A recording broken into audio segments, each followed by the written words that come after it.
At Subway, start your day the flavorful way by adding new guacamole to your favorite breakfast sandwich. Perfectly made with a hint of jalapeno, our guacamole turns up the flavor to your breakfast. Try it today on a hot and toasty egg, white, and cheese. Subway, eat fresh.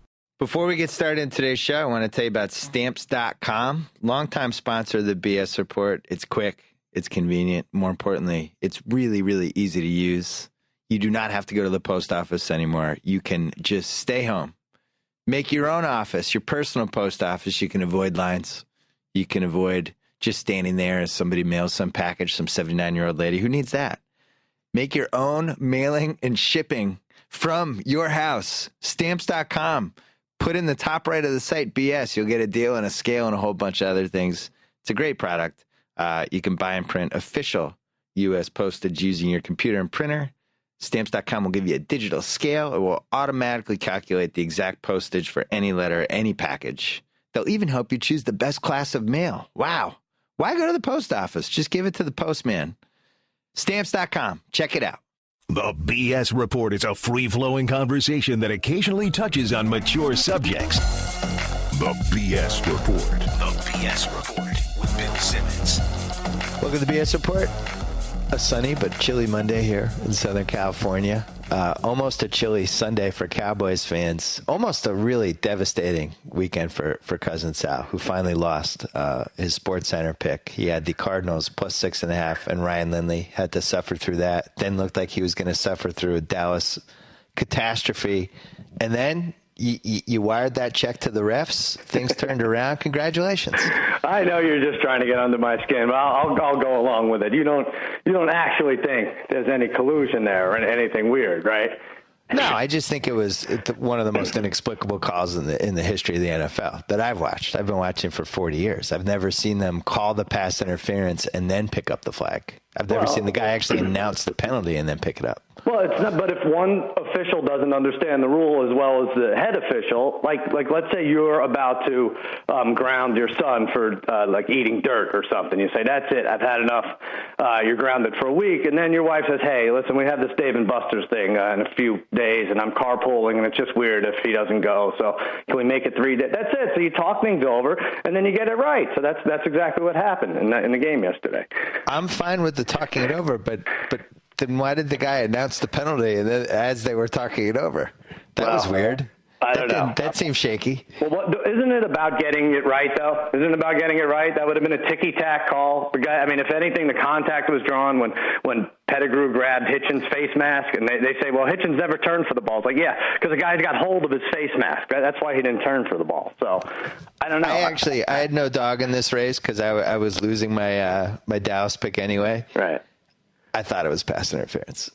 First of all, he was face guarding, but he also had his arm on the guy's arm. There was a lot of contact. He definitely he made it so that illegally the guy had more trouble catching the pass than he should have, which is pass interference. But it's not. But you have to give ground. You have to come back to the ball. You're allowed to face guard in the pros. So, and if there was any contact, like I said, I think he was just trying to rip his head free from the guy's grasp of the face mask. But I just don't understand why this is the most anything's been made of a penalty with 8 minutes left in the game. The Lions, Matthew Stafford would have had to drive down and score a touchdown, something he hadn't done. They scored 3 points all half. So he really needs a touchdown to win that game. Everyone's so sure that he's going to pull that off. And how dare anyone say that Roger Goodell's fixing it? How about the flag that they picked up earlier in the week? How about Dominican Sue playing this game? This fat criminal being allowed to play this game. It's outrageous that he's playing. What about that flag that was picked up? And we made that criminal cry in the press conference in the post game, and that's why we're going to the Super Bowl. Right there. That's the reason. And he's going to come back next year in the Giants, and you get to face him 2 times a year for the rest of your life. And we'll make him cry again and again and again. I love it. I watch a ton of football, as do you. Yeah. I watch football every weekend. I watch way too much football. They always make that call. I mean, whether pass interference, these calls have gotten too chintzy is a whole other debate. But they call it against the defense all the time. And you never see the benefit of the doubt given the defense. Okay. Well, I don't think anyone wants to hear me argue this point. And no, I certainly don't think anyone wants to hear a Patriots fan argue who benefited off a franchise-changing call argue a referee's a call that was interpreted correctly. Oh, it was outrageous. So it was interpreted correctly right call. Too. It was face guarding. That was fine. But he had him. There's pictures of him with his arm on the guy's arm. What about the guy's trying to lift his arm? What about he's grabbing his face mask for 4 steps down the field? I didn't see that part. Okay, here's what I saw. The Lions lost this game because Caldwell punted on 4th and 1, and Jason Garrett went for it on 4th and 6. The call that I didn't agree with at the time, but God bless him. I talk about a franchise-changing play. I think that might have been it. 21 yards to win. Well, the 2 biggest winners yesterday from everyone going crazy about that call and for that becoming the picked up flag game, which I really think is how we're going to remember that game. Jim Caldwell, big winner because he didn't have the balls to go for 4th and 1 on the Dallas 46-yard line. Right. You're a Dallas Cowboys fan. There's 8 minutes left in the game. They've been running the ball on you the whole game. I'm pretty sure they could have gotten a yard. You must have been absolutely over the moon delighted when you saw they were punting. Of course. And just like Lions fans are probably bummed when we went for it on 4th and 6. But yeah, that's the other thing. I was thinking when they went for it on 4th and 6, I'm thinking if I'm a Lions fan right now, I'm freaking out. I wanted them to punt so badly here, and now they're going for it, and they're going to throw it to Jason Witten. And apparently the Lions were the only people who didn't realize Jason Witten was getting the ball there. Right. But then the combo of just not going for if they get that 4th down and 1, now you're taking it under 6 minutes. You're almost definitely getting at least a field goal attempt unless Stafford gets sacked, which puts you up. What was the score? 2017. Well, they would need another first down. They're at the 45, but they would have. Yeah. Well, it puts you in range. You're one more first down away from a field goal. Sure. But then on top of it, Sam Martin comes in and does a 10-yard punt. If anyone's going to say that this game was fixed, then Sam Martin has to be involved in any fixing conspiracy. Yeah. He and Butler on the Cardinals must have gotten together to gone over the same game plan. That was probably one of considering the situation and the impact on the game and the fact that it was the playoffs. Mm-hmm. I don't know the list of the worst punts ever, but it has to be on that list. Very bad. 10 yards? Yep. 10-yard punt? But then, and then as you said, Dallas gets the 4th and 6, and then they get a big 3rd and 7 on the Detroit 13. They get a pass interference penalty. All right, now flip it around. You score. It seems like Detroit's devastated. You get this miraculous call. Pete Morelli doing the Earl Dave Hebner combo on you. Oh God! And then Stafford fumbles. Your guy picks it up, and then he fumbles it. Yeah. Now, what are your emotions at that point? Well, I'm going nuts. But everyone's like, "Oh, just fall on it." LeBron James with 10 exclamation points. Fall on it. When you're in the game like that, you just I don't know. I guess you could pull it all back, but with the adrenaline running, you pick it up and you probably scoop it and go with it. But yeah, hold on to it for crying out loud. I was going crazy, but this is what I mean about this team. This is a different feel from the Tony Romo, Jason Garrett, falling apart at the last minute thing. This is Romo doesn't have to play out of his head anymore to win a game. DeMarco Murray didn't even have a great game, and they won the game. They were down 14-0. That doesn't happen. And you have guys like Terrence Williams avenging his pass interference call in the very next, that drive, a long touchdown, and same with DeMarcus Lawrence. Then the strip sack of the fumble, and at the end to avenge his bad fumble recovery. So I don't know. I don't know that we beat the Packers, but I have a really good feeling. Not to mention the hatred towards the Cowboys. It just feels right. Doesn't it feel right? Doesn't it feel right about now? You almost. It sounds like you've already had a Diet Coke today. That's how riled up you are. The Coke Zero. How dare you? Des Bryant did not have a good game, and then also got saved from going down on Cowboys lore. He walks onto the field without his helmet to yell at the ref after the pass interference penalty. Another thing that I've never seen before was somebody doing that and them not calling a penalty. I didn't know you were allowed to just wander onto the field without your helmet and yell at referees. That was a good one. Like I said, you have to get the call right, whether it takes a fellow referee to help you or a player on the team that was hurt and coming off.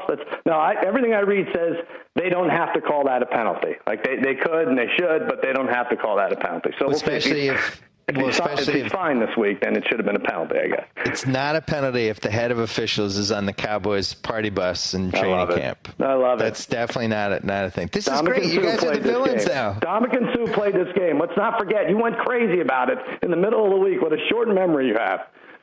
What, that he played? bet he played. The suspension was overturned. If Roger Goodell or anyone is favoring Dallas, he doesn't play that game. Come on.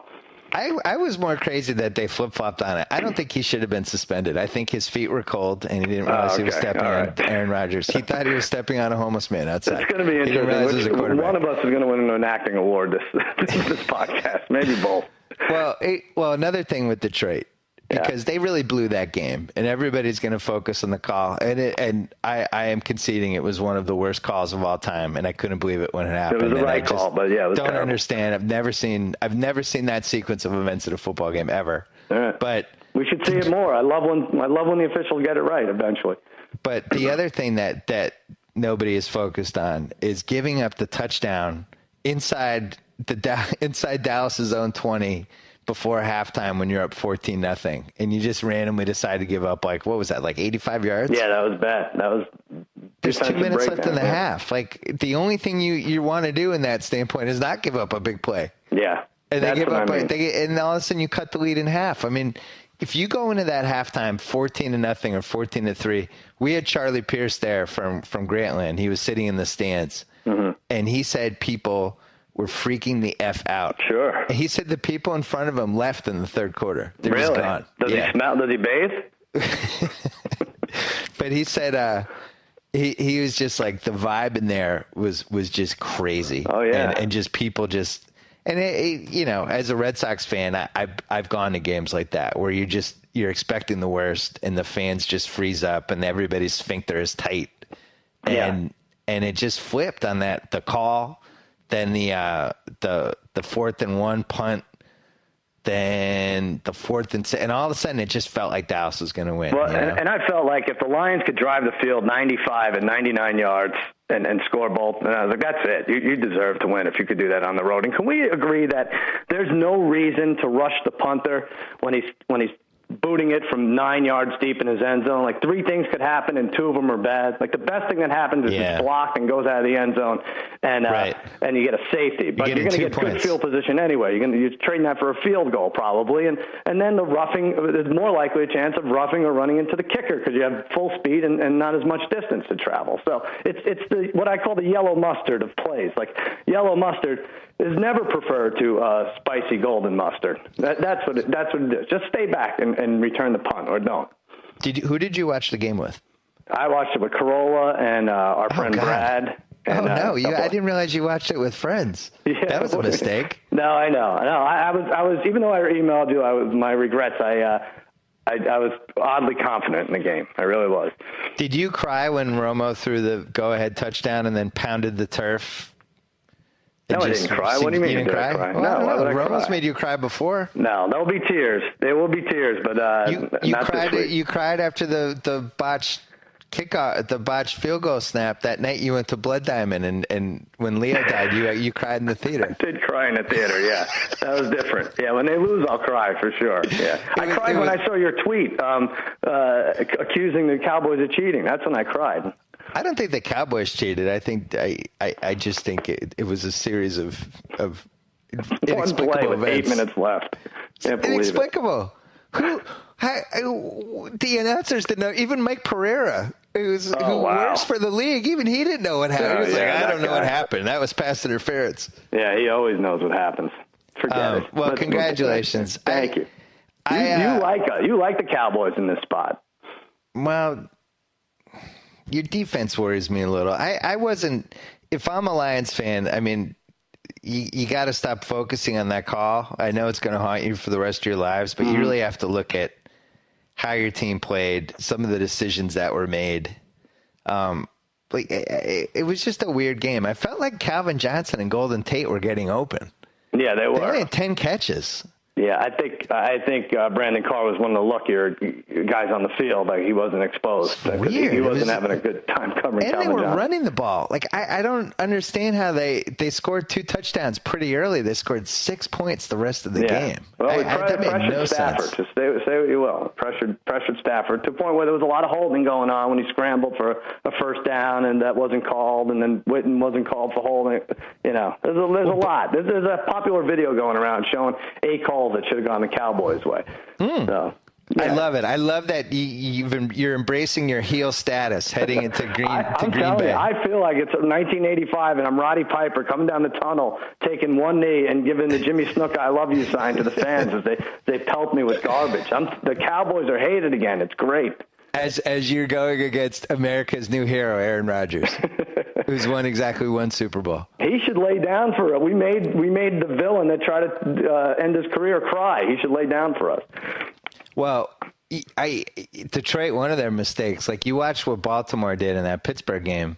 Yeah. I mean, they just know how to throw it deep and get that PI call. Yep. They know they put pressure on. This is what I thought. The more I watched the Arizona Carolina game, especially having picked Carolina and still thinking I had a chance to go 11-0, and I lost my next 3 picks, but just send Ryan Lindley back and just have him throw Hail Mary 40-yard passes downfield or try to get PIs or something. I think that should have been their offense. Yeah. And listen, it was a bad pick in Arizona, and my dynasty crumbled there with my 15-0-3. But do you agree that if Ryan Lindley was terrible and not just atrociously disgraceful, that they cover that game at least? If he's not the top 3 worst playoff quarterbacks of all time, and he's like 4 through 10, like they have a chance. I didn't like the pick because you went against rule number 1 of the playoffs, which is don't take a bad QB in the road. I know, but my point I also went against it with much. Dalton. I went against it 2 games later with Andy Dalton, who's also not as bad as Ryan Lindley, but I sent my column in. They're editing it. I thought A.J. Green was playing. I just assumed, this is the NFL. The guy's going to play, get a concussion. They'll make believe he's fine. He's going to play. And he actually got scratched 20 minutes before we put the column up. Right. So if you're me, what do you do? Do you switch your pick at that point? Because I could have easily switched it and just rewritten 2 sentences, and all of a sudden now I have the Colts -4. Oh, you still could have. I could have switched it because nobody had seen the column yet. But then I'm thinking, karmically, if I do that, doesn't that lie? Now I'm spending the whole weekend thinking I switched my pick. The Bengals are going to lose by 3. I would have stayed with it, except then when you get on the field and you see A.J. Green out and Gresham was out. I mean, the Colts had a miserable time covering tight ends this year. That was big that Gresham was out, and all of a sudden their top targets are Sanu, who has, I think, 3 receptions in 3 games. Not the guy you spent $36 on, auction ad drop after week 3, and Rex Burkhead and Ryan Hewitt. You want to blame Andy Dalton, but he didn't have a chance in that game. He really didn't. Well, that was my fear. I really thought it was going to be a close game just because I didn't think the Colts are good. I thought it was going to be a 3-point game. So I like getting the extra point. I thought the Bengals had a chance to win. Right. A.J. Green comes out. So now the game starts, and Jeremy Hill's running the ball pretty well.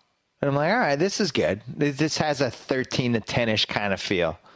And eventually the Colts just realized that they had no receiver who could hurt them deep. And they just started moving up closer and closer. And now all of a sudden Jeremy Hill can't run the ball. Right. And Dalton has to pass, and none of his guys are ever open. Yeah, and if the screen to Bernard didn't break for 70 yards, it just wasn't going to happen. And they were trying. Yeah, they were like, here's our one chance is this Bernard screen. And the Colts were just ready every time. Mm-hmm. And then on the other side, they had no pass rush on Luck. And this is also part of the playoff manifesto. Beware of the round 1 team that looked a little too good for what it actually is in round 1. Yeah. I think the Colts qualify for this because people are coming to that game like, the Colts, Andrew Luck looked great. First of all, they had no pass rush at all. They didn't. And Ray Malugo went out for the Bengals, but he had a quiet 376 yards, Luck, and no turnovers. He did all he could. And the one time he was pressured, the Bengals finally put pressure on him. That toss to Moncrief was tremendous. He almost went over the line. But great play. Hilton didn't have one of his better games. Right. Their running game is terrible, and Boom Herron puts the ball on the ground, which is going to come back to haunt them at some point, probably this weekend. Yeah. And then for the Baltimore-Pittsburgh, I didn't think Le'Veon Bell was going to be – I thought they'd be able to win the game by throwing the ball. Pittsburgh was my favorite pick of the week. I'm so confused by what they did offensively in that game. I thought they were just going to wing the ball, just spread everybody out. We're throwing the ball every play. Yeah. And they were trying to establish Ben Tate. Ben Tate's been waived by 2 teams. Right. What are you doing? Yeah, Todd Haley. I'm down on Todd Haley. I don't know what that was. That was a bad game plan. And you want to just say, rivalry, anything goes, it doesn't matter. But And is it that the Ravens are playing possum? You are nervous. You are a little nervous now. You weren't nervous last week. In fact, I had you rank which teams you want to go to Foxborough, and you had the Ravens first. I know. Patriot fans are mad at me. Well, they thought I was too confident actually we have it on week. tape. What you said here. Hold on. Wait a second. This is not a reverse jinx. Bring on the Ravens. We're ready for them. They're a soft team. They're softer than a bag of marshmallows. They're softer than Charmin Ultra Soft 2-ply toilet paper. They're so soft, their offensive line was mistaken for buttermilk biscuits. Their running game is so soft, I think I might lay my head on them at night. That's all I got. Got to run to do polatos. Zaza Pachilia. What you said. I have a couple of Ravens points, and I think they're very important. I'm very excited to say them. All right. First of all, this whole thing about how the Ravens have been the Patriots' playoff nemesis. I know it's great on paper, but 2009, the Patriots were 10-6. It was the worst Patriots team in the last 12 years. It was the year after Brady's ACL injury. It wasn't totally the same. Welker blew out his ACL in Week 17. Right. The week before. Baltimore was just better.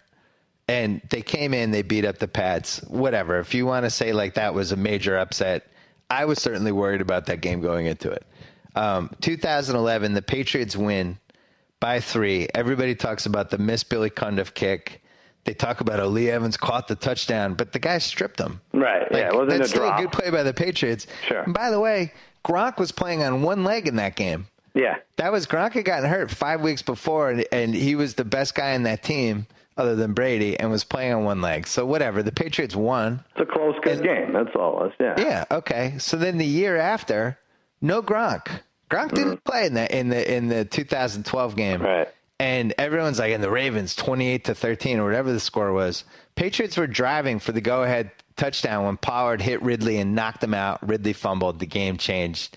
That was an even game. I feel like those teams play 10 times. Probably the Pats win 6, Baltimore wins 4. Whatever. My point is, the Patriots are healthy this time around. This is the best Patriots team that the Ravens have played in the playoffs of all these other times. And Gronkowski's healthy. I don't really know if you can compare those last 3 games to this one. All right. How's that? Is that good? Well, there's no Ray Rice for sure. He busted it open that first game you talked about. And, you think it's going to be a double-digit win, though? Well, let's do this. It's the first game Saturday, 1:35, 4:35 Eastern, right? Well, I will say one thing about the Ravens, and I realized this when I was watching them play against Pittsburgh. They have a lot of big game guys, and I think that matters in the playoffs. They have different guys that you can just that just kind of come through when it matters, and people talk about Flacco. He is, for whatever reason, he's better in the playoffs, but Steve Smith and Torrey Smith, I think those guys are reliable. Yep. Justin Tucker, that guy is money. Yep. Jacoby Jones is, wouldn't you say he's the scariest kick returner? Sure. Suggs and Doomerville, those guys have just come through in big games. Yeah. So they're players. It's not a team that's not going to show up. Flacco, best possum player, I think, in NFL history, maybe 5-0, 13 touchdowns, no interceptions in the last 5 playoff games. He was awesome, but that was also the best they've played in 4 months. Like, that point cannot be emphasized enough. The last really good game they played against a good team was in Week 2 against Pittsburgh on a Thursday night. They had a bunch of offensive line issues. They lost 2 linemen, I think, in Week 16, Week 17. They had to move their guard to right tackle, which Collinsworth made a big deal about. Right. The secondary is banged up. And, I just... Well, that's what I mean about playing possum. But now they have Nata back, and they're going to be, I don't know, they're going to be in this game probably for most of it. So is he allowed to use Adderall during the playoffs or no? What's the rule on that? You have so many conspiracy theories. Well, the Ravens, I mean, if you're talking about PED teams from the last decade, the Ravens and the Seahawks have to be 1-2 on the list, right? Yeah. Is any team had more PED shadiness? Maybe that could be the Super Bowl. What's the odds on that matchup? That'd be nice. My team's clean, except for our tight end who may have murdered 3 people. What do you think? What do you think the line is? This is interesting. Ravens at Pats. So I think I mailed you. Oh, you did, yeah. We mailed each other guesses because it's just too easy to see the lines in the playoffs. I think I mailed you Ravens by 8. Yeah, you said 8. I said 8.5. It opened at 7.5. It's down to 7. So you get that game. You're scared. You want so bad for that to be 9. You do. Well, I'll tell you, I will admit this. I really wanted to play Cincinnati or Indianapolis. I was very excited for one of those two teams. Right. After watching Saturday night, yeah. Yeah, after watching about 10 minutes of the Ravens at Saturday night, I was like, I screwed this up. Because at least the Ravens are going to think they're going to win. Like the Colts and Bengals would have gone into the New England in round 2, and I don't think either of those teams would have been like, we're winning this game. The Ravens are going to actually think they're going to win. They don't have as much confidence. I'd like to apologize to all the Patriots fans for not taking the Ravens seriously. Now, let me ask you this. Our fantasy football banquet at Shakey's happens during this game. Any chance you show up? Let's say the Pats are up 28-3 late in the third. Do we see Bill Simmons at Shakey's? 28-3. How much time's left in the third? 3 minutes left in the third. You live 10 minutes away. You can get there for the fourth quarter. Yeah, it'd probably be about 7 minutes left in the fourth. All right. Okay. The Ravens aren't going to score just 3 points in this game. I think they're going to. I'm worried about Steve Smith. People forget we took Steve Smith's Super Bowl ring way back when. That part I forgot. There's a lot of Ravens, like Terrell Suggs hates New England for some reason. Mm-hmm. Just going down the line, like they're certainly going to show up for the game. Right. I feel like such an ass for discounting them. By the way, I had this thing in my column about how I call it the wonk team. So since 2007, the Giants, and then you just go through every year, the team that kind of nobody took seriously, and all of a sudden they caught fire when the playoffs started. And that wonk team since 2007 was 22-3 in the playoffs. Wow. And won 4 Super Bowls and made a 5th Super Bowl. I didn't think the Ravens were the wonk team. I thought it was going to be, I thought it was going to be the Panthers-Cardinals winner. But coming out of that weekend, it's clear that the Ravens were the wonk team. Yeah, well, if the 7-8-1 Panthers win the Super Bowl, I might be done watching football for a while. I mean, at least for 10 months, but maybe they can't make that line high enough. But we'll get to that. Yeah. All right. So. Well, we're there actually. If you want to do it, Panthers at Seahawks Saturday night. What did you pick for Ravens Pats? No, I said 8.5. You said 8, and so you get it. Oh, so I win that one. Yeah, you get that one. So 7 there. From what we're looking at with these 4 games, and I don't know the lines yet because I've somehow avoided looking at them, but all of them are going to at least be like 5 points or higher. It's just a tease frenzy. And somebody's going to screw it up. And it's just a question of who's screwing up your tease and my tease and all the teases. I know. Because it's not going to be 4 favorites. Then, I don't know, maybe we put something with Oregon the next day. So maybe we figure that out. Because I have the rarely seen, I wrote about it on Friday, thanks to Mallory Rubin, our college football guru in the office. I lost both sides of my New Year's Day tease. I was excited about that. Yeah. That was fun. We loved Alabama. That fell apart. What are you going to do? All right, Panthers at Seahawks. Panthers at Seahawks. I went double digits. I said 10.5. And the more I look at this, I don't think you could get me to take the Panthers at anything less than 14.5. Well, I was stupid. I went 9, and not that I would ever consider taking the Panthers at 9. You said 10.5. It opened at 12.5. It's now 10.5, which is weird. People are betting the Panthers. I don't really understand it, but because their defenses look pretty good. Maybe they're thinking it's going to be one of those 17. How much of that games. Arizona game, as bad as Ryan Lindley was, how much were you confident that plus 6.5? I'm going to dwell on this because it's changed my year, obviously, but. The Panthers wanted to give that game away so bad, and Cam Newton looked beat up to hell halfway through the third quarter. He did. I thought that the Cardinals were going to have a miracle cover 19 different times in the second half, and we would have spent the rest of our lives wondering how a team covered a playoff spread with less than 100 yards offense. Yeah. Can I say one thing? I emailed this to you. I think we have to get this out in the open. Mm-hmm. I didn't like how he only made one pick. It smacked to me of somebody trying to protect their batting average with 3 days left in the baseball season and just sitting out with like a strained hamstring. I don't think so. I think it's I scored 15 touchdowns in a row, and I chose to go for the extra point and not the 2-point conversion. That's how I see it. What would have been the most impressive, though? What if you had done 3 picks like you always do, and done pick 2 games, and then done a tease. Right, that's what I did. Yeah, and then gone 3-0. Like now, it's like you're an American phenomenon. You're like the fat lady on that English version of American Idol show. What's her name? Susan Boyle. Yeah, you're the Susan Boyle of American gambling at that point. You're like, this guy was 15-0-3 and then said screw it and threw his balls on the table and made 3 picks in round 1 and hit them all. Now he's 18-0-3. Well, first of all, I had Cincinnati. I would have gone 2-2 at best, so it's neither here nor there. But I told him, I said, I'm giving, I blame our cousin Jimmy. I said, I don't know how many games to pick. He said, keep the streak alive at all costs. I said, you know what? You're right. And everyone's pounding the Panthers, and this is stupid, and this is an NFC West team that's been bangs with the big boys against a cruddy NFC South team. I'm taking the points, 6.5. It's too many. And then I get to ESPN and they're like, "Hey, we're getting grief over here that you're only taking 1 game." I said, "Well, I became divish." I said, "I'm only picking 1 game," and I went into makeup to have the lady fill in my bald spot.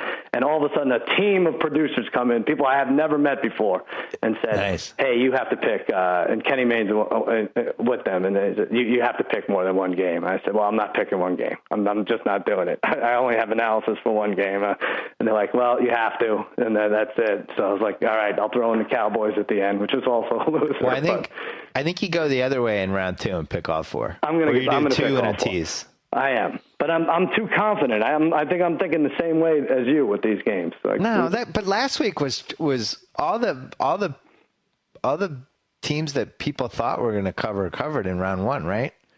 Was there one, like, was there a team that people had a lot of money on or a lot of picks on? Everyone that seemed to have come Dallas through? at the end there, right?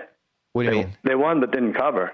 Everyone seemed to have I know, Dallas. but people like the Lions. It seemed like a lot of people liked the Lions as like a live road dog. And it seemed like the people liked the Lions and the Ravens, and people thought once A.J. Green went out, the Colts were going to easily cover, and people nobody like wanted to take Ryan Lindley. People definitely like the Steelers, right? Is that true? Oh, yeah. Okay, so then there was one wonky game. Yeah. Well, there's going to be one this round. Yeah, I know. And I'm hoping it's my team, but the things don't usually work out like that. So Saturday night is Carolina at Seattle? Yeah, and I don't feel Why did they do that? I don't know. They set that up a long time ago. They knew it last week. That's awful. I think I guess because Fox gets they gets their choice, so they're going to take Dallas Green Bay Sunday, and then I don't know. I don't know what happens. I don't know how it goes. Me neither. It's weird. All right, then we go to Sunday, Cowboys at Packers. I put this in the Vegas zone. I said Packers by 5.5. Yeah, you said 5.5. I said 6.5. It's 7. It's right at 7. Ooh, no respect for the 8-0 on the road Cowboys. No. Well, this never happened, right? 8-0 home team Packers versus 8-0 road team Cowboys. It does seem a little improbable. Yeah. And here's why you get your conspiracy theories. Even though, as Barnwell pointed out, the NFL has already signed all its TV deals, so it doesn't really matter what the rating is. But Dallas Green Bay round 2 is short of Manning versus Brady is as good as you're going to do for the NFL. Definitely. And I don't know anyone who wouldn't watch this game. If Baltimore, even my mom would watch this game. The winner doesn't really, as long as Denver, New England, and Seattle win. It's a great Final Four, right? I mean, it's as good as it gets, regardless who comes out of Dallas Green Bay. Yeah, it doesn't even matter who comes out of Dallas Green Bay. Yeah. But your defense is better than it was. We're going to have trouble covering these slants. You're going to have trouble covering and everything else. And that's why that was Detroit's biggest failing in that game yesterday. I just felt like those Tate and Megatron could have gotten open whenever they wanted. It's going to take first of all, the guy Rodgers hasn't thrown an interception in Lambeau in 25 months. Is that accurate? I think I saw that this morning, and so that's not going to happen again. And it's going to take like a strip sack or something stupid to happen. You have to hit him. Yeah. You know what? And maybe the Ravens are going to try this against the Patriots because the recipe against the Patriots that's beaten them has been pretty much the same, which is just rush up the middle, pressure Brady as much as you can, and then hit the living hell out of the receivers and the tight ends and the running backs on screen passes. And if you get a couple flags, so be it. Yeah. And that's what the Ravens are going to do this week. Like they're going to go after Gronkowski. I know they're going to try to tackle him in his knees and and hit him as hard as they can. They won't care if they get a couple penalties. I think that's what you should do in Lambeau. All right. Like, fine. Be like, all right, fine. We got 3 unnecessary roughness penalties. Who cares? Well, I don't even think they'll let me on the field, but you mean the Cowboy, what they should do. Yeah. Well, if you play, I said. Okay. I think. Right. But, I mean, so what? You threw Rodgers against the frozen turf a couple times. Oh, right. 15 yards. Like, I was thinking about that. Somebody got a terrible penalty in one of the games that felt like it should have been like a 35-yarder. Mm-hmm. I can't remember which game it was. It was just an egregious unnecessary roughness. Is it this week? I was thinking, this weekend? Yeah, it was this weekend. I can't remember what it was. It might have been the Steelers game. But Roethlisberger, yeah, I think so. But that's with Rodgers. I would just be like, look, we're hitting this guy. He's going to score anyway. Let's pound him. Let's beat him up. Well, of course, and especially I used to say with Michael Jordan all the time, like someone poke this guy in the eyes and let him sit a quarter or something, to figure it out. But that's what the Knicks and the Pistons did it. They just beat the hell out of him. More obvious than that. You're allowed to tackle the man, the quarterback when you're allowed to tackle him. So if you do it a little late or a little early, it should you get fined for it, get penalized for it, but it's worth it. Yeah, I think. You have a chance. The team plays really well on the road. You can move the ball. I think you can run on the Packers. I think Dez can get open. I think Witten can get open. I think we're pretty even. I really do. I really do think we're even. Yeah, the line seems high. The temperature doesn't seem high, which is what worries me. Is that 5 or 6 or 7 degrees? But is that good for you or bad for you? I don't know. I mean, it can't be that good. I think maybe they have tougher players, So, have you thought about going to this game? Well, I'm not, because here's the thing. I'm going to Arlington because Jimmy Kimmel Live, we're doing a live bit for the college championship game. So I'm flying out right after this, 3 o'clock our time. And, so. Oh, interesting. But maybe Seattle. You'll come with me to Seattle next week. Listen to me. Look how confident I am. Well, I will not come with you to Seattle because I'm hoping my team will be playing. All right. That's true. And Colts and Broncos, who will they be playing? At 4:40 Eastern Sunday. The freaking Broncos. It's unbelievable. They get the 2 seed instead of the 1 seed, and they still get the easier game. Yeah. Well, I kind of feel the same way with the Cowboys. Cowboys beat the Seahawks in regular season, have the same record as them, and they don't get to host the Panthers. The Seahawks do. Well, it's because you lost to the Washington professional football team that night. Games, that Monday night Washington game killed you. So stupid. Can't have that one. That was terrible. If we win that game in overtime, Romo might win MVP. You lost to Colt McCoy. It cost you the 1 seed. You would have the. Although, I mean, after watching the quote-unquote home field advantage yesterday, I'm not sure it matters where the Cowboys play. That's what I was worried about. 14-point deficit at home? No way we're coming back. It was like in the last 2 minutes after you scored and the fans got into the game. It was like, hey, thanks for showing up, Dallas fans. Where were you for an hour and a half? I heard they were pretty good. I read that they were pretty good mostly. But I have Denver by 9. You said 9. I said 7.5. It started at 7.5. It's down to 7. So you win the first 2, I win the last 2, we tie, and you win for the season. That's it. I can't catch you. All I needed was a draw. All you needed was a draw. Thank God we don't bet anything on the end. We're too lazy to come up with something. But you win. Wow, that line seems way too low. Well, we have Andrew the Giant Luck. Andrew, you take on the great Peyton Manning, who you replaced at vocational school in Irvington, New Jersey, where you're defending your AFC Southwest heavyweight title. Your thoughts? I'm getting a lot of emails that my Andrew the Giant impression has fallen off a cliff. Oh no! Yeah, I need to go back. If he wins this game, I'm going to study the Andrew the Giant tapes and really get my mojo back for that impression. Okay, well, you don't let Vince McMahon down like that. He's trying to interview you, but all right, that's Sorry, fine. Vince, I'm back next week. Okay. The Colts aren't good. So we have 3 lines that are 7. The Pats are 7, the Packers are 7, the Broncos are 7. The Colts aren't a good football team, though. I don't think unless so, Manning's hurt and Vegas knows this, that line seems low. Is he sliding a little, Manning? Is that it? He missed 2 practices this week. That's not good. They should win. They should win their home game. After having a season like they did, they should win their first home game. That's it. Wow, and they're healthy. I mean, the second half of the season, like this guy wasn't playing, that guy wasn't playing. And now they should be relatively 100% for round 2. I like C.J. Anderson. Yeah, I think he's good. The Bengals game was a goofy game. Terrible weather. You know, I think people are judging are judging kind of their Broncos feelings off that game, and it was a weird game. Bad weather, couple dumb plays. Yeah, they're not going to run the ball. I don't expect Boom Herron to go crazy like he did, scramble for first downs. But, what was it, 31-24 in week 1? It was a Sunday night game, I think. Denver was winning big the whole time. They dominated that game. Yeah, the Colts were down by 20+. Yeah, that's kind of how I see it. Well, so if this all goes according to plan, you get Manning versus Brady, and then or potentially you get the Baltimore at Denver Raheem Moore rematch. Yeah, you don't want that though. Well, I wouldn't want that. I'd be devastated if that happened. But and you get Romo going to Seattle. Oh, that would be great. We shouldn't even talk about it. Rodgers going to Seattle. Oh, that would be terrible. Yeah. Can I ask you a question? Mm-hmm. Jason Garrett seems like he has a lot more something. Like they always show him he's just laughing evilly in the sidelines. It feels like his mojo is different. Do you feel like it's different? Oh, that's what I'm saying. Everything seems different. Here's a guy who won't, on 4th and 1, let alone 4th and 6, on 4th and 1, refuses to line up and try to draw the defense off sides. And it drives me crazy.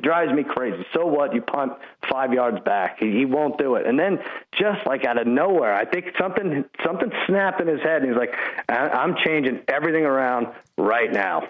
And I think he did it. Well, he's a very interesting coaching free agent. Yeah. You think, really? You think they'd let him go after all this? He's a free agent. They have to re-sign him. Yeah, they will. They couldn't fire him all these last few years. They're going to re-sign him. You say they will, but what happens if he wins this round 2 game? He becomes the number 1 free agent. There's like 7 jobs. Right. Well, who do you see offering him money? Like the Jets? Falcons? That would be a major loss. Like, don't you think that would be? Like, let's say the Cowboys don't win the Super Bowl. The only thing that would hurt more Jerry if someone steals Garrett away from him. I think put it this way. Doug Marrone opted out of his Bills contract and is a hot candidate. Sure. I think Jason Garrett's accomplished a little more than Doug Marrone. I think Dallas would have to have bigger plans. Something would have to be up, a Harbaugh type thing, but he's with Michigan now for them to let him go. Can you imagine if Jerry Jones hired Harbaugh? Yeah. Yeah, they're not just going to take, Is it weird that seeing Harbaugh on the Ravens sidelines with his brother gave me confidence in the Ravens? In the Ravens? Oh, Saturday night? Like seeing both Harbaughs on the same sidelines, like in the back of my head, I'm thinking like, oh, I hope he doesn't come to the Pats game. Yeah, it was weird. He did. He like tagged in his golden fortune. It was nice. That was the start. Like, I don't really understand why we have sideline reporters just in general, unless somebody gets injured and we're trying to find out if they're going to come back in time. But there was a case if you put them on the field, they'll get hurt. Oh, you just don't want them to be on the sidelines.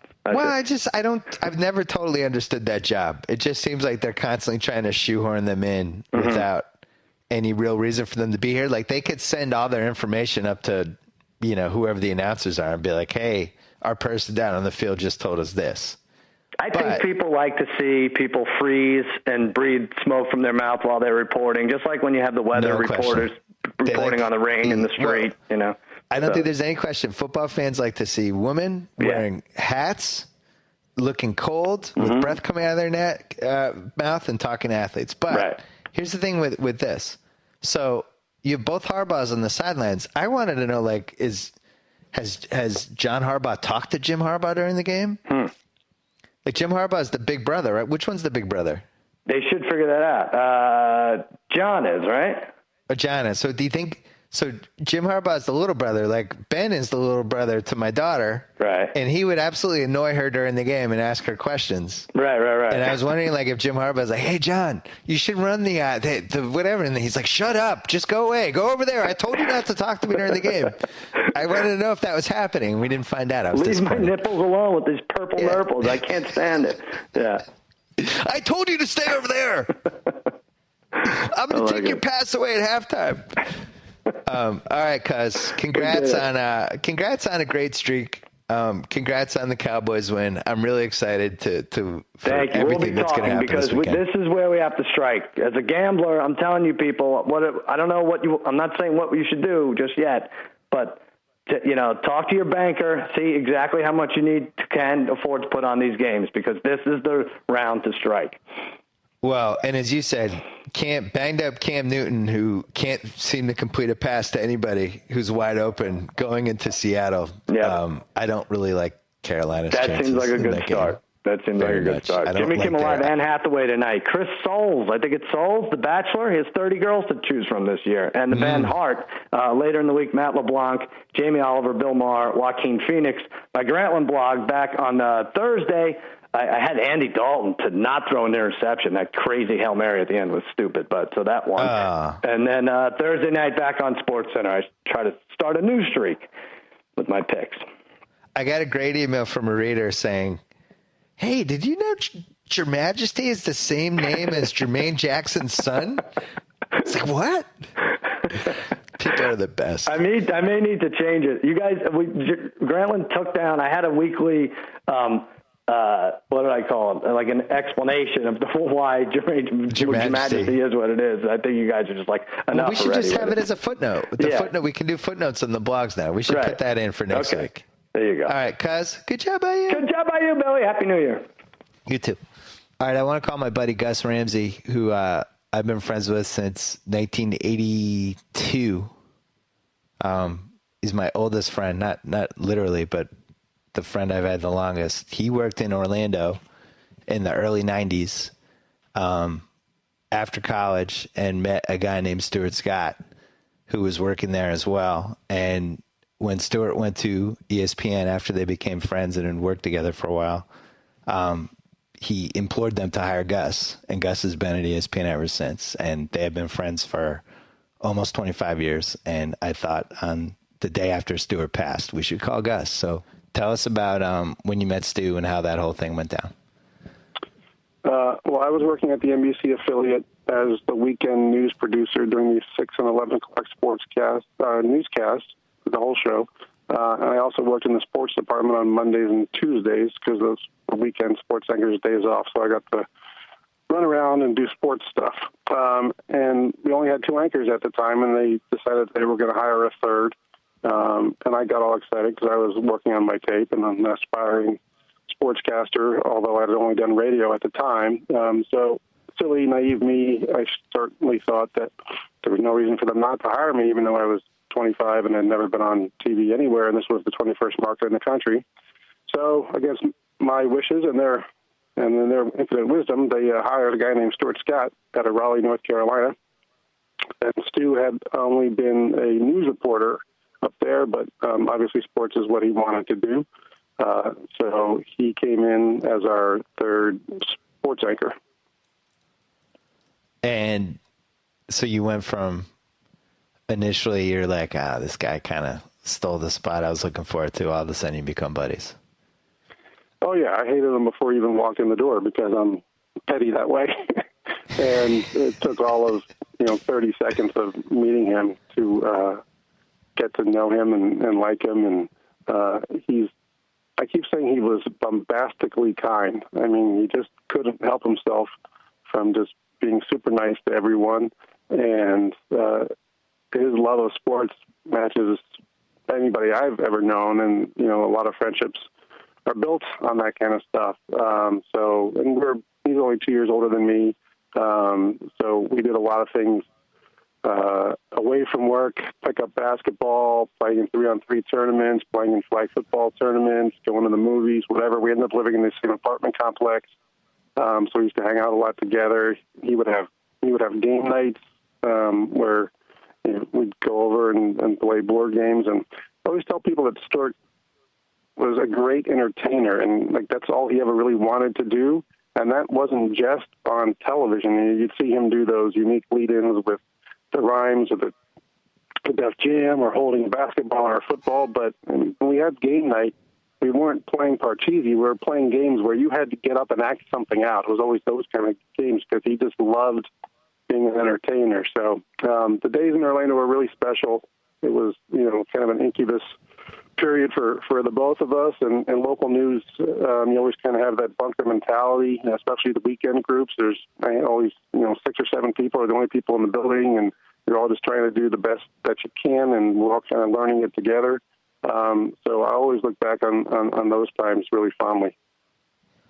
So at what point did you realize he was going on to bigger and better things? And at that point, ESPN had taken off the previous decade, but SportsCenter was a real thing at that point. Dan and Keith were in their, were in their peaks, and it was just a show that had become part of the cultural landscape. They did not have a visible African-American guy. At what point did you start thinking, wow, he makes sense for SportsCenter? Pretty early on. It was kind of like, I don't know what the formation of a comet would look like, but it must have been Stu at that time. He was just so dedicated to being the very best that he could be. And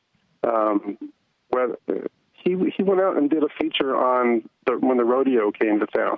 As far as I know, he'd never known anything about the rodeo, had never seen rodeo, but he came back and he did an incredibly entertaining, informative 2-minute piece on the rodeo. And that day I just remember thinking, this guy's going to, whatever he puts his mind to, it's going to be great. That's just the way he was driven.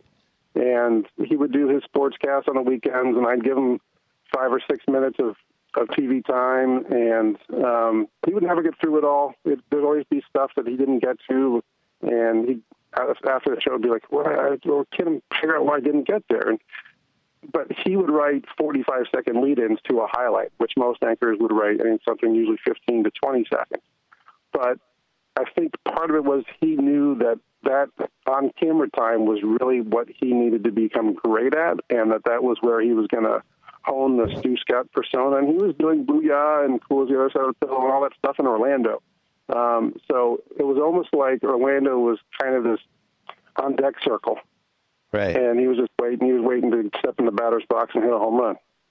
It sounds a little like pro wrestling when somebody's on one of the lower circuits waiting to get hired by WWE or whoever, and they're working on their character. He goes to Sports Night, which was the ESPN2 kind of daily late nighttime show that they had. Initially, it was Keith and Susie Colbert, and Stu was, what was he, the Sports Smash guy? And that was his big break. Yeah, he did updates with Bill Pito.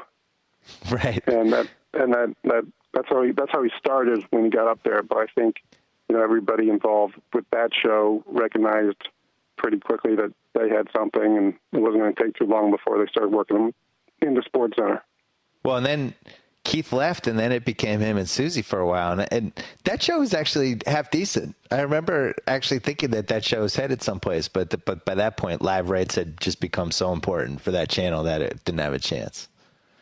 It was also kind of unique in that it was a long-form show. I think it used to go 3 hours, which we never did that back then. All our sports centers were 1 hour. I produced it one time, and it was with Susie and Bill Patrick. And we got to the end of the first segment, and they just kind of started talking about something. I forget what the topic was. And as someone who was used to kind of the more formulaic way you would produce a sports center, I was kind of looking around like, why are they talking? What are we doing? What's this ad-libbing stuff?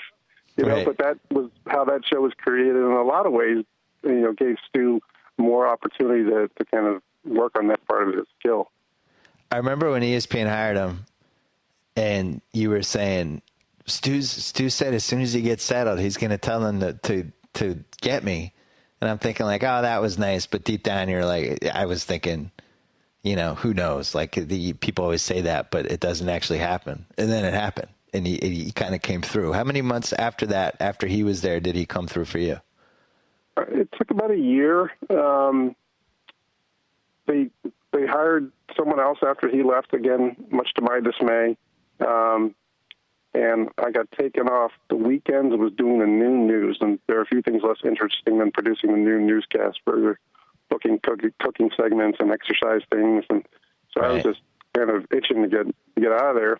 And the Golf Channel started up, and a lot of people in Bristol, surprisingly, were interested in going to Orlando. So I was the only one interested in coming the other direction. Right. And people laughed, and that created some producer openings. and Stuart went to Al Jaffe and gave him the big sell on me. And he told me that they asked him, could I come in at the producer level? And he said, absolutely. And he set up the interview for me with Al, and it was pretty much the foot in the door that I needed. So I just celebrated my 20th anniversary at ESPN, and I texted Stu around that time. And in the last few months, you never kind of knew if you were going to hear anything back from him or not. And Susie Colbert and I kind of kept reminding each other, imagine how many people are texting him every day, right. And how much strength he actually has to reply to whoever. But I never asked him how he was doing. It was always just more conversational. So he didn't want to talk about that. So I kind of tried to draw him out. And I just said, hey, I'm coming up on my 20th anniversary, and I wanted to thank you for everything you did for me to get me there that we did in Orlando. And even if he never replied, but I just hope that he saw it and that he knows the value that he added to my life and the significance he had, and me being allowed to live the life that I have now. Right. When you were there in SportsCenter in the mid-'90s, it was Keith and Dan, Stu, Kilborn, Rich Eisen showed up. It was, I guess, in retrospect, it's considered like the glory years of SportsCenter. Everybody kind of brought a different personality to the table. We heard, if you followed the coverage the last, 36 hours that ESPN's done, and they did a great job with it. They talked a lot about Stu taking a lot of crap for his persona, especially in those early days, because it was so different than what everyone else was doing on SportsCenter. What do you remember from that? Well, that was even evident in Orlando, because you can imagine in 1992, Central Florida wasn't, people who watch local news weren't exactly prepared for booyah and getting your swerve on. Right. And our news director would tell him, Stu, you got to tone it down, Mr. and Mrs. Jones. They don't understand what you're doing. Right. But it didn't matter. And then that got him to ESPN. But even at ESPN, he was being told similar kind of things. And among all of Stuart's great attributes, one of them is stubbornness. He was incredibly stubborn, but in a good way. He was convinced that what he was doing was best for him, and he was a man of conviction, and he knew how he wanted to do it and why it was important, and that he wasn't going to change. And I think, there was a time early on when I got there, he had been there a year and a half or so, and he was dealing with a lot of that stuff. And internally, not just the bosses, but I think some of the anchors, I don't know if resent is the right word, but they didn't get it either. And the story I always tell is that I'd been there 9 months, fall of 95. I asked him if he wanted to go down to a homecoming football game at our hometown, yours and mine, down there in Greenwich. And he came along, and we were standing on the sidelines, and one by one, these kids recognized him and came up to him and were saying booyah and talking to him and stuff. And I just remember thinking, here we are in maybe the whitest town in America. And all these kids not only recognize him, but appreciate what he's doing. Like, yeah. This is going to work. And if these kids get it, anybody will get it. Right. So I didn't know him that well. I knew him from you for the most part, but the last two NBA finals, we were all there, obviously. I was working the countdown show, and he was doing, the big interview, basically. And after 2013, it seemed like I think the cancer had come back at that time, but he seemed – I don't actually really remember having an opinion on it, like how he seemed. But this last time at the finals, there was a real difference, and you could see it. And I just remember being amazed that he was going on TV. Like, he looked thin and he looked worn out, but he had this ability to, you just wouldn't have known on camera. I mean, he looked skinny on camera. But now hearing the stories about how, he'd have to lie down after being on TV and stuff like that. Like, I was just amazed because I knew he wasn't feeling well at the finals. Like, there's no question, but I didn't realize it was to that degree. Like, what did you know about that last year? Well, it's weird in that we worked at the same place, but we could go extended periods of time without ever seeing each other. In 2000, I moved on to Baseball Tonight. I did that for the better part of 10 years and some sports centers occasionally. And then I did some Sports Nation, and then I started working on some morning sports centers. So our schedules forever were never really incongruous, and we would run into each other in the hallways or whatever every handful of months. And it had been a while since I'd seen him, and I want to say it was probably around this time a year or so ago. And I just went into his office, and he was there, and because we just heard that he'd come back for a third time. And he said, I'm not telling many people, but this one's pretty bad, and it's going to be a battle. So I knew it wasn't good, and for him to admit that it was bad was a little disconcerting. But he just had that inner will. I mean, when you talk about fighting, like, he's the face of fighting. And he and I, as well as you, like, love the Rocky movies. In fact, he's such a positive guy. He's the only person who actually likes Rocky V. That's how positive Stu is. But every once in a while, I would just text him the line from Rocky Balboa: "Life isn't about how hard you hit; it's about how hard you can get hit and how much you can take and keep moving forward." That's how winning is done. And Stu embodied that.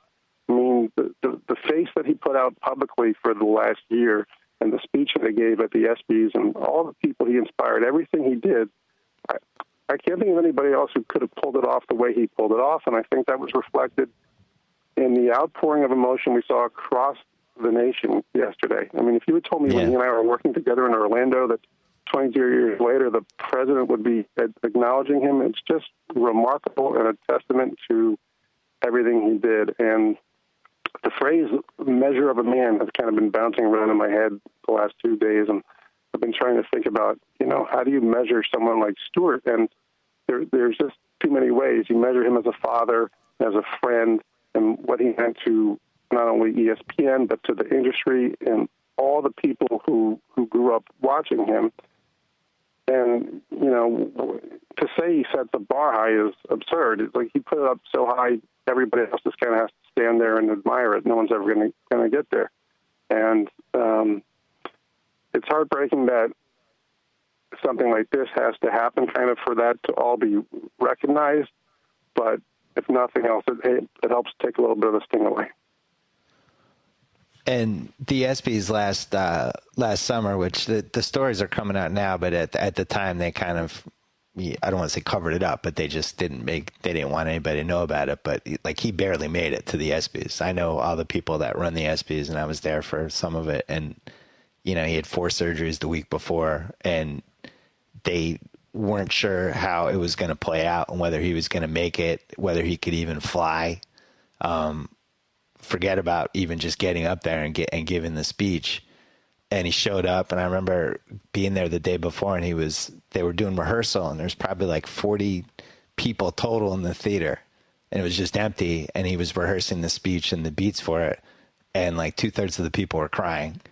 And it came out a little bit the last day or so that I think after he gave the ESPY speech during the actual telecast, like, he had to go lie down. Like, he tapped like every piece of energy, but I think he understood that, anyone who worked at ESPN understood from the Jimmy V legacy that you have a moment like that, how many people you can touch and how many people you can kind of inspire. And I think that drove him. But that speech came very, very close to not happening. And, it's going to end up being, I think, one of the things that people remember, especially, what was the cancer line about? You don't get beat by cancer, whatever that line was. I think I know we're going to be hearing that for the next few decades. It's how you live while you live. But if you had told me on that 5 days before that event that he was in the hospital and we weren't sure if he was going to make it there, I would have said that whatever you have on him being there, everything was competition to him in a good way. Like I said, like when we would have those game nights or we'd go play pickup basketball or whatever, he was always looking to compete. That's just kind of what drove him. And I'm sure being up there on that stage that night was one of the great challenges in his life. And there's no way he wasn't going to meet it. Yeah. Well, ESPN is a huge company, obviously has some flaws, but I think one of the best things about the company is the way it rallies around people, especially people that have been there for a long time and people who have meant a lot to the company. And I think what you saw the last 36 hours, I mean, it was genuine. I think he was one of those guys that did carry the significance that you would have thought just from watching all the clips and the videos and all that stuff. I'm sorry you lost your friend. I just want to tell a couple stories that aren't out there, and not many people know, but I just happen to know. One, when he came to Orlando, again, being a sportscaster was what he wanted to do. He and his parents were living in either North Carolina or Chicago at the time. I think it was North Carolina. Before he would go on the air, he would call his dad and put the phone by the television in the edit bay and then go do the sportscast. But that way his dad would be able to hear him do his job. And that really kind of struck a chord with me because I remember when I left WESH to go to ESPN thinking, wow, my dad's going to get to see my work now. Yeah. And I'm sure there was a great amount of pride for Stuart when he got to ESPN and he wouldn't have to put the phone up by the television anymore. Right. Also, when we were in Orlando, the Magic were going through some pre-draft stuff the year of the Chris Webber draft. And all the talk was that the Magic would draft Chris Webber and pair him up with Shaq, and it was going to be this great duo. So when Webber flew into Orlando for his workout session and all that, all the media was there, and they might as well have thrown a parade for Webber. It was that big of a thing. And 2 or 3 days later, they brought in Penny Hardaway almost just because. And Stuart and our photographer, Ricky Scarwood, went out to cover it, and they got there, and the Magic didn't send anyone to pick up Penny and bring him to the arena. And so Stuart said, come with us. And they put him in the news car with him. They asked him if he had breakfast, and he said no, and so they stopped at McDonald's, and Stuart bought him breakfast. And then they took him to the arena for his workout. And, of course, we all know that they ended up getting Hardaway in that draft because of how great he had performed in the famous workout, yeah. But that was classics too. Hey, here's a guy who needs a little help. Let me offer a hand. And then the last one is when we were in Orlando. We were driving around one day, and I had my Run DMC cassette playing, Yes Cassettes, and Stuart asked if he could borrow it, and I said sure, whatever, and he never gave it back. And so throughout our friendship over the 20-some-odd years, every once in a while I would just bring it up and say, hey, can I get my Run DMC cassette back? And we'd laugh about it, and Lord knows where it went or what he did with it. But I was thinking yesterday that it would be very funny and very much like Stu if he left it to me as well.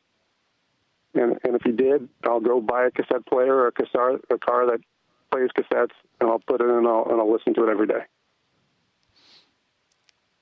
Stuart Scott, you'll be missed. I'm sorry you lost your friend. I know you guys were tight. I have not lost one of my good friends, so I don't know what that experience feels like, but I know you're bummed out. And the truly amazing thing is I got a 2-year head start on everybody at ESPN, so I've known him longer, but I probably didn't know him best. But everybody felt like they did. There's probably 5,000 people in this country who consider, maybe more, who consider him a dear friend. I have maybe 25. I have no idea. But the fact that he made everybody feel that way is a true testament to him. And the fact that, he and I could go months without seeing each other or doing anything together. But the second we did, it was like we're just flipping back to the chapter in our life that was important.